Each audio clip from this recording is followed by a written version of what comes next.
Hello, 3 പേര് പെട്ടി നോക്കി കോയമ്പത്തൂർ പോയത് കണ്ടായിരുന്നല്ലോ അല്ലേ?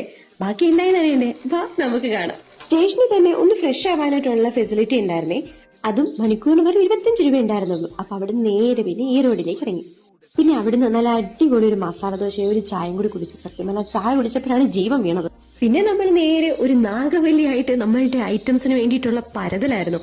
പല കടകളും നമ്മൾ ചെന്നതിന് ശേഷമാണ് ഓപ്പൺ തന്നെ ആയത്.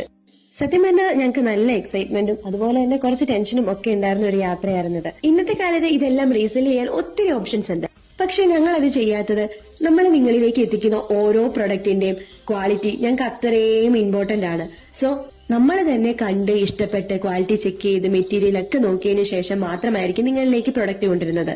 ഒത്തിരി കടകളിൽ കയറിയായിരുന്നു. അതിന്റെ ഒക്കെ വീഡിയോസ് എടുക്കാൻ തന്നെ വിട്ടുപോയി. കാരണം തുണി കണ്ടു കഴിഞ്ഞാൽ ഭ്രാന്തായി പോകുന്നേ. ഒരു അടിപൊളി ദാവൂത്തർ ബിരിയാണിയും കഴിച്ച് കോയമ്പത്തൂരോട് തൽക്കാലം വിട പറഞ്ഞു പോകുന്നു. കളക്ഷൻസ് എല്ലാം വരുന്നുണ്ട് കേട്ടോ. അപ്പൊ എല്ലാരും സപ്പോർട്ട് ചെയ്യണേ.